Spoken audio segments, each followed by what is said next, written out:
मुळामध्ये ही जी घटना झाली ती घटना झाल्यानंतर सगळ्यात महत्त्वाचं की आपल्या ज्या केंद्रीय कंपन्या आहेत ज्या अशा प्रकारची वाहतूक करतात त्यांच्याकडे अशा परिस्थितीत सॅल्वेज करण्याकरता जे इक्विपमेंट पाहिजे ते नव्हते.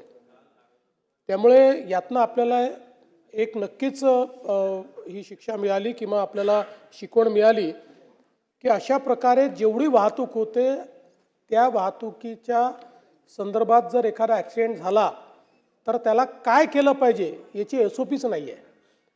ती इतके वर्ष वाहतूक करणाऱ्या कंपन्यांजवळही नाही आहे आणि आपण तर नवीन आहोत त्यामुळे आपण करण्याचा विषय नाही आहे. आणि म्हणून आपण हे आदेश दिलेले आहेत. त्या कंपन्यांना देखील आपण सांगितलेलं आहे की जे वाहतूक करतात, कारण यातल्या बहुतांश कंपन्या हे केंद्र सरकारच्या कंपन्या आहेत, की त्यांनीही अशा प्रकरणी त्यांच्याकडे देखील हे इक्विपमेंट्स असले पाहिजेत रेस्क्यूचे, किंवा अशा पद्धतीनं जर टँकर लीक झाला तर काय करायचं, त्याला लगेच मोकळं कसं करायचं, आणि या परिस्थितीमध्ये पुढची जी SOP आहे ती SOP काय असली पाहिजे या दोन्ही गोष्टी ठरवण्याचे आदेश देखील आपण त्यांना दिलेले आहेत. अध्यक्ष महोदय, ह्याच्यात ट्रॅफिकवर अर्थात मोठी चर्चा होऊ शकते, पण ही जी सिक्युरिटी रिस्क होती ही मला वाटतं बायोकेमिकल सिक्युरिटी रिस्क होती. आणि म्हणून पुन्हा एकदा मी मुख्यमंत्री महोदय इथे असल्यामुळे त्यांचं लक्ष याच्यावर वेधू इच्छितो, कारण त्यांच्याकडे घरं खातं पण आहे. दोन्ही गोष्टी याच्यात करणं गरजेचं आहे. हे जे रूट्स असतात हे प्री डिफाईन्ड रूट्स असतात, की हे टँकर्स इथून जातील तिथून जातील.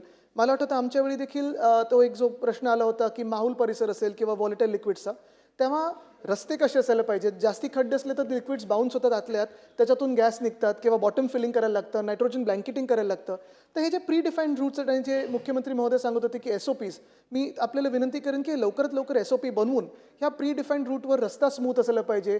इमर्जन्सी हे सिक्युरिटी व्हेहिक्युलर ॲक्सेस, नुसतं व्हेहिक्युल आणि ट्रॅफिकचं नाही, कारण त्यावेळी आम्ही विचार करत होतो आंदोलन वगैरे करायचं का, पण सिक्युरिटी रिस्क लक्षात घेऊन लगेच की आम्ही आंदोलन केलं नाही.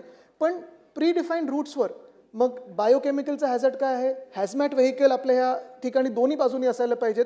आणि मग इव्हॅक्युएशन प्रोसेस, कारण ट्रॅफिक गाड्यांचं इव्हॅक्युएशन एक वेगळं, पण लोकांना कसं त्या रिस्कमधून बाहेर काढता येईल मी आपल्याला विनंती करेन.